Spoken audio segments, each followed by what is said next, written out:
राधे राधे सभी को। जैसा कि हम सब जानते हैं, गणगौर आ रही है। इस बार गणगौर 31 मार्च की है। तो ये त्यौहार पूरे देश में मनाया जाता है, लेकिन राजस्थान में इस त्यौहार को बड़े धूमधाम से मनाया जाता है और इस तरह की गौरी माता की मूर्ति बनाई जाती है, तो हम भी बनाते हैं। इसके लिए मैंने सिल्वर फॉल ले लिया है। इसको मैं इस तरीके से रफ़ कर लूँगी ताकि ये चिकना हो जाए, खुरखुरा ना रहे। और अब इसके लिए इस फेस को अच्छी तरीके से कवर कर लूँगी। फेस की शेप देकर इसको अच्छी तरीके से कवर कर लूँगी। और जहाँ भी आपको ऐसा लगे कि ये फट रही है क्ले, अब आप पानी से इसे चिकना कर सकते हैं। इस तरीके से मैं इसको फेस का शेप दूंगी। ये मैंने क्ले के टूडल्स ले लिए हैं, जो सुपर क्ले के टूडल्स आते हैं वही है ये, उन्हीं की हेल्प से मैंने फेस का लुक दिया है। अभी ये मैं बाल बना रही हूँ। एक इस तरीके से आप देख ही सकते हैं, इस तरीके से हम बाल बना लेंगे और पानी की हेल्प से इसे चिकना करते हुए चलेंगे ताकि ये खुरखुरा ना रहे। और ये मैंने पीछे जूड़ा बना लिया है। अब मैं इस पर कलर करूँगी। क्या आप गणगौर की कथा जानते हैं?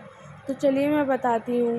एक बार श्री पार्वती मैया और महादेव जी नारद जी के साथ भ्रमण करने के लिए निकले और एक नगर में पहुँचे। वहाँ जब लोगों को पता चला कि माता पार्वती और भोले बाबा आए हैं, तो जो साधारण वर्ग की स्त्रियां थी वो उच्च कुल की स्त्रियों से पहले ही वहाँ पहुँच गई और माता पार्वती ने सारा सुहाग उन पर छिड़क दिया। जब उच्च कुल की स्त्रियां अनेक प्रकार के पकवान बनाकर सोने चांदी की थालियों में सजाकर लाईं, तो महादेव जी ने कहा कि तुमने तो सारा सुहाग और साधारण कुल की स्त्रियों पर छिड़क दिया, अब इन्हें क्या दोगी? तब माता पार्वती ने अपनी उंगली को चीरकर उन पर खून के छींटे, अपने रक्त के छींटे बरसाए। जिस पे जैसे छींटे पड़े उसे वैसा सुहाग मिल गया। अभी मैंने फिर से सिल्वर फॉल ले लिया है। इससे मैं माता जी का ऊपर का हिस्सा बनाऊंगी, यानी कि धड़ बनाऊंगी, और इसी से ये मैंने कमर बना ली है। अब मैंने एक कुल्हड़ के ऊपर, इसको भी हम मॉडल क्ले से अच्छे से कवर कर लेंगे। पूरे को पानी की हेल्प से इसे चिकना करते हो जाएंगे। अब मैं इसे कुल्हड़ के ऊपर पहले कमर को, फिर ऊपर के हिस्से को इस तरीके से चिपका लूँगी, जैसे आप देख रहे हो। ये कुल्हड़ हमारे लहंगे का काम करेगा और इस पर हम क्ले लगा के इन दोनों पार्ट को अच्छे से आपस में अटैच कर लेंगे, जोड़ लेंगे। फेविकॉल और पानी, इसकी हेल्प से इसे चिकना करते जाएंगे और जोड़ लेंगे। ये देखिए मैंने इसको बना के तैयार कर लिया है। स्टार्टिंग में फेस बनाया था वो भी मैंने लगा लिया है। अब हम इस कुल्हड़ को लहंगे का शेप देंगे। इसके लिए मैंने पहले इस पर एक कपड़ा लगा लिया है। ये ब्लाउज का अस्तर है, आप चाहो तो कुछ और भी लगा सकते हो। फिर मैंने इस पर एक नेट लगा ली है, नेट का कपड़ा लगा लिया है। इस तरीके से हम इसको चिपका लेंगे। अब मैं इस पर लेस लगाऊंगी इस लहंगे को और सुंदर करने के लिए। हाँ, तो कहानी कहाँ पर थी? जो माता पार्वती ने अपनी रक्त को छींटे, जिस पर जिस तरीके से डाले उसको वैसा सुहाग मिल गया। तब माता पार्वती शिव जी से कहने लगी, मैं अभी नदी किनारे होकर आती हूँ। और माता पार्वती ने नदी तट पर बालू की शिवलिंग बनाई, बालू का ही भोग लगाया और बालू से ही अपना व्रत खोला।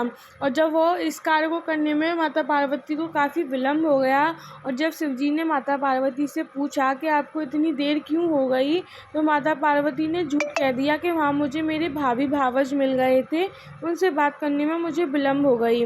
लेकिन महादेव तो सब जानते थे। उन्होंने पूछा, तो क्या खाया तुमने वहाँ पर? माता पार्वती ने फिर झूठ बोला कि मैंने वहाँ पर चावल भात खाया था। तो शिवजी माता पार्वती से कहने लगे कि मैं भी चावल भात खाऊंगा।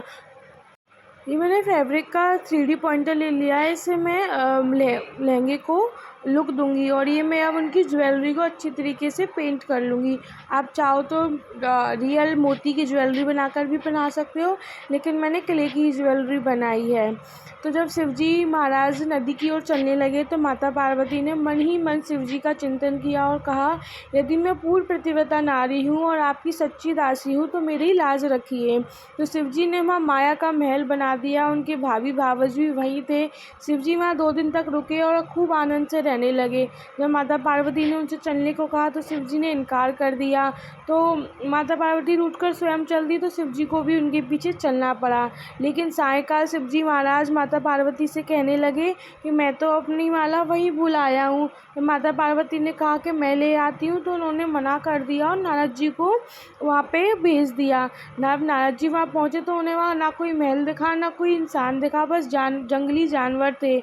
और नारद जी सोचने लगे कहीं मैं कोई गलत स्थान पर तो नहीं आ गया।